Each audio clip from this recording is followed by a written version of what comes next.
Eccoci qua, buondì a tutti. In questa metà del mese di lui mi viene in mente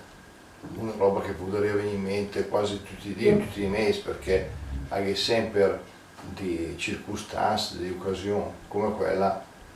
che è stata adesso, cioè di vedere un 4 o 5 giorni con rispettivi santi significativi, che però in questo momento storico, in questo momento preciso, mi hanno così suggerito qualche riflessione che voglio condividere. Specialmente ieri, che era il Sedes de lui, che è la Madonna del Carmine, la Madonna del Monte Carmelo, monte legato al profeta Elia nell'Antico Testamento, ma poi la devozione sorta nel Medioevo, a partire da alcuni crociati che trovarono dei monaci, degli eremiti, delle persone che vivevano già secondo una certa spiritualità appunto riferita a questo luogo. E però, ripercorrendo appunto i giorni precedenti, anche quello di oggi, ho visto insomma che questi cindi di Zen che mi pareva che potevano di un qualcosa appunto in che momento, perché il 3 essere sta Sant'Enrico II, imperatore del Sacro Romano Impero, a sua volta sposato con Santa Cunegonda, che anch'essa divenne appunto regina, che divenne poi santa, un santo che appunto facendo l'imperatore, facendo il politico, è riuscito a diventare santo.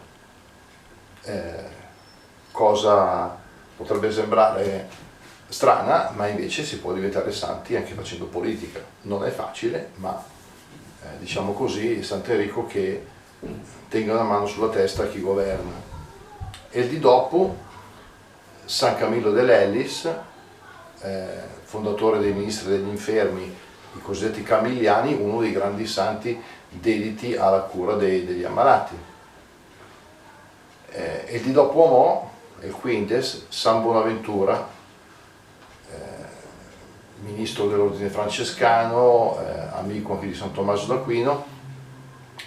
vescovo teologo che diciamo, ci insegna, è uno dei riferimenti, uno dei tanti, non sono mica pochi, ma dei riferimenti per i pastori della Chiesa, per i teologi, quindi per i pensatori e anche per gli scrittori, perché la scrive una delle biografie di San Francesco più conosciute. In che Santa Marcellina in milanese, sorella maggiore di Sant'Ambrose, sorella più grande,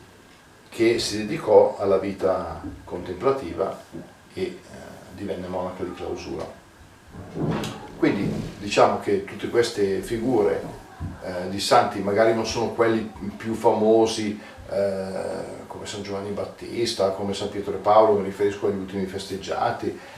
però ecco, santi che sono nella nostra tradizione e che comunque dicono qualcosa ancora al giorno d'oggi a tutti coloro che svolgono determinati ruoli nelle scelte diverse, per cui la donna che si fa monaca, o appunto l'uomo che si fa religioso o sacerdote, quello che si dedica alla cura degli ammalati, e quello che uomo o anche donna che impegnato nella società e anche nella politica riesce per così dire, cercare di, come dice il Concilio Vaticano II, se possibile ordinare le cose del mondo secondo Dio. Il tutto appunto così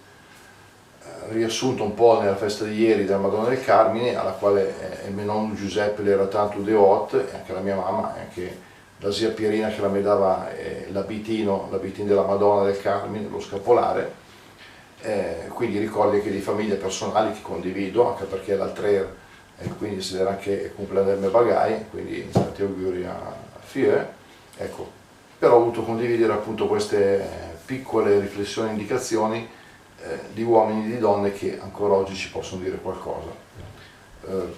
In di che vense riessi proverò a mettere qualcosa in sull'età della resum, però oggi questi qui di persone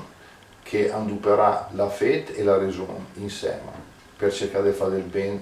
agli altri e anche a lui stesso. Bene, con questo vi auguro un buon sabato, una buona domenica e arrivederci presto. Ciao a tutti!